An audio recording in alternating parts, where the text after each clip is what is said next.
নমস্কার বন্ধুরা, ঋতু হেলথ স্টেশনে আপনাদের সকলকে জানাই অনেক অনেক স্বাগত। আপনারা সকলে কেমন আছেন? আশা করছি সবাই ভালো আছেন এবং সুস্থ আছেন। আজকে খুব সুন্দর এবং সহজেই বানানো যায় একটা স্বাস্থ্যকর রেসিপি নিয়ে আপনাদের সামনে চলে এলাম। সেটা হচ্ছে গ্রিন মুগ ডালের চিল্লা।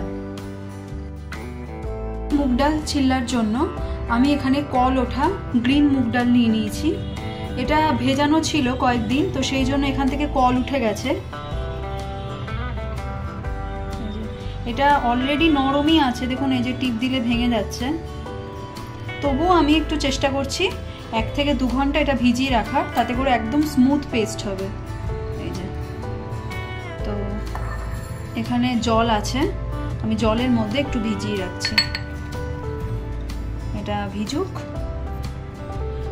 আপনারা যদি চান তাহলে যে হলুদ যে মুগ ডালগুলো থাকে, সেই মুগ ডাল মানে সোনা মুগ ডাল যেটা, সেটাও কিন্তু আপনারা চাইলে এর সঙ্গে একটু মিশিয়ে দিতে পারেন। কিন্তু আমার এখানে যেহেতু অনেকটাই রয়েছে তাই আমি আর নিলাম না। এই রকম যে গ্রিন মুগ আছে সেই মুগও কিন্তু ব্যবহার করতে পারেন। এই মুগটা কিন্তু অনেক শক্ত হয়, ঠিক আছে? সুতরাং এই মুগ যদি আপনাকে পেস্ট করতে হয় তাহলে 5 থেকে 6 ঘন্টা বা সারা রাত এটাকে জলে ভিজিয়ে রাখতে হবে, ঠিক আছে? তা যে কোনো মুগই আপনারা ব্যবহার করতে পারেন। কল ওঠা মুগ সব থেকে বেশি স্বাস্থ্যকর, আদারওয়াইজ এটাও ব্যবহার করতে পারেন। তাহলে কিন্তু অবশ্যই করে আপনাকে জলে ভিজিয়ে রাখতে হবে 5 থেকে 6 ঘন্টা বা সারা রাত। যারা ওজন কমাতে চাইছেন, যারা ভুঁড়ি কমাতে চাইছেন কিন্তু সেরকমভাবে জিমে যাওয়ার বা বাড়িতেই ওয়ার্কআউট করার জন্য হাতে সময় বার করতে পারছেন না, তাদেরকে কিন্তু ডায়েটের মাধ্যমেই নিজের ওজনটা মানে বেড়ে যাওয়া ওজনটা নিয়ন্ত্রণ করতে হয়। সেক্ষেত্রে তারা এই প্রোটিন রিচ খাবারটা খেয়ে দেখতে পারেন। সেটা হতে পারে আপনি জলখাবারে নিতে পারেন, বা আপনি কি বলবো লাঞ্চে হোক বা ডিনারে হোক, আপনি যেই সময়টা আপনার কমফোর্টেবল সেই সময় কিন্তু আপনি এটা খেতে পারেন। তাই যারা ওজন কমাতে চাইছেন আমি বলবো তারা একদম ভিডিওটা মিস করবেন না। আপনাদের জন্য এটা কিন্তু ভীষণই একটা উপযোগী ভিডিও হতে চলেছে, তাই স্কিপ না করে প্রথম থেকে শেষ পর্যন্ত ভিডিওটা দেখার অনুরোধ রইল। কল ওঠা মুগ ডাল ব্যবহার করার পিছনে কতগুলি কারণ আছে সেটা একটু আপনাদের বলে দিই। কল ওঠা মুগ ডালে প্রচুর পরিমাণে ডায়েটারি ফাইবার থাকে, মানে রিচ ইন ডায়েটারি ফাইবার। তো ডায়েটারি ফাইবারে সমৃদ্ধ হওয়ার কারণে আমাদের ডাইজেস্টিভ হেলথ ভালো রাখে, কার্ডিওভাস্কুলার সিস্টেম ভালো রাখতে সাহায্য করে, এবং যাদের ধরুন প্রচণ্ড পরিমাণে সুগার রয়েছে বা কোলেস্টেরল রয়েছে তাদের জন্য কিন্তু এটা ভীষণ ভালো। তো আপনারা এমনি মুগ ডালও ব্যবহার করতে পারেন, কিন্তু কল ওঠা যদি মুগ ডাল হয় তাহলে আমি বলবো সব থেকে ভালো। তো যারা ধরুন ওয়েট লস করতে চাইছেন, বা যাদের কি বলবো কনস্টিপেশনের সমস্যা আছে, ডাইজেশনের সমস্যা আছে, বা ডায়াবেটিক পেশেন্ট বা কোলেস্টেরল আছে রক্তে, তাদের জন্য এটা কিন্তু একটা খুবই স্বাস্থ্যকর জলখাবার। আর শুধুমাত্র যে এটা আপনারা সকালবেলা জলখাবার খেতে পারবেন তা নয়, এটা আপনারা লাঞ্চে নিতে পারবেন, এটা আপনারা ডিনারেও কিন্তু নিতে পারবেন, ঠিক আছে? আর বাচ্চাদের লাঞ্চ বক্সেও এটা আপনারা দিতে পারবেন, তাতে করে বাচ্চারা স্বাস্থ্যকর খাবার খাওয়ার পাশাপাশি অনেকক্ষণ ধরে কিন্তু ওদের পেটটাও কিন্তু ভরা থাকবে। তো চলুন বন্ধুরা, রেসিপিটা শুরু করা যাক। আর রেসিপিটা খুবই সহজ, আশা করি আপনারা যে কোনো কেউ বানাতে পারবেন। তো 1-2 ঘন্টা ভিজিয়ে রাখার পরে দেখতেই পাচ্ছেন যে আরোই নরম হয়ে গেছে।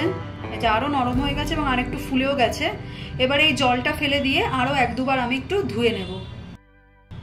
আমি মিক্সার জার নিয়ে নিয়েছি। এবারে এই ধুয়ে রাখা কল ওঠা মুগ ডালগুলো এর মধ্যে আমি দিয়ে দিচ্ছি।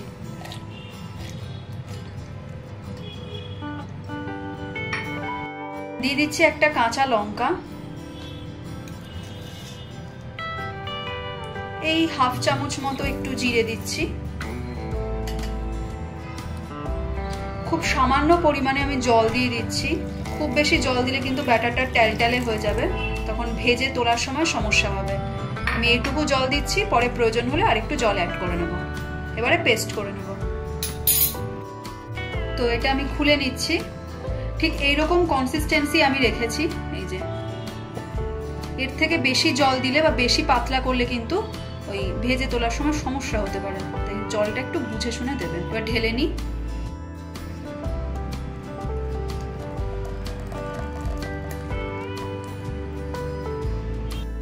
এবারে এর মধ্যে আমি দিয়ে দিচ্ছি স্বাদ মতো হিমালয়ান পিঙ্ক সল্ট।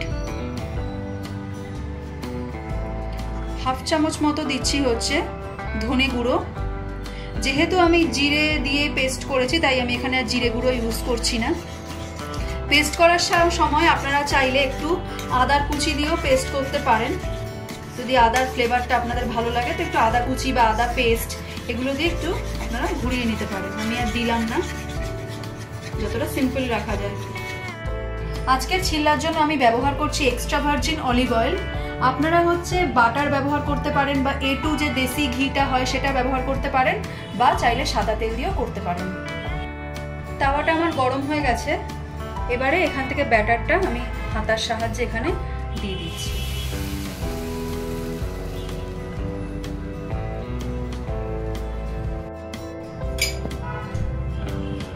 এবারে আমি এক্সট্রা ভার্জিন অলিভ অয়েলটা পাশ থেকে একটু হালকা হালকা করে দিয়ে দিচ্ছি। খুব বেশি তেল দেওয়ারও দরকার নেই, এটা একদমই কম তেলে হবে। একদমই কমিয়ে রেখেছি, নইলে কি হবে বাইরেটা পুড়ে যাবে, ভেতরটা কিন্তু কাঁচাই রয়ে যাবে। ঢাকা দিয়ে দেব। এক পিঠ আমাদের হয়ে গেছে, দেখতেই পাচ্ছেন যে অনেকটা এখানে কুক হয়ে গেছে। এবারে আমি উল্টে ওই সাইডটা ভেজে নেব, একটু সাবধানে উল্টাতে হবে। আবারও ঢাকা দিয়ে দেব,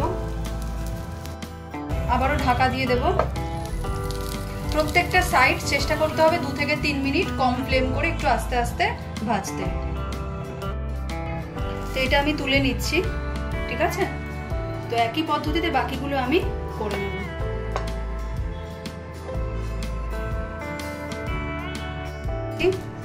এই চিল্লাটা মোটামুটি হয়ে গেছে। চিল্লার মধ্যে আপনারা চাইলে গাজর, পেঁয়াজ, বিভিন্ন ধরনের সবজি, ধরুন ব্রোকলি বা ফুলকপি, এগুলো কিন্তু দিতে পারেন, ঠিক আছে? তুলে নেব। একই পদ্ধতিতে বাকিগুলো করে নিচ্ছি। এখানে কল ওঠা মুগ ডালের চিল্লাগুলো আমি একদম তৈরি করে নিয়েছি, দেখতেই পাচ্ছেন। আর সেটার সাথে আজকে রয়েছে পনির ভুর্জি।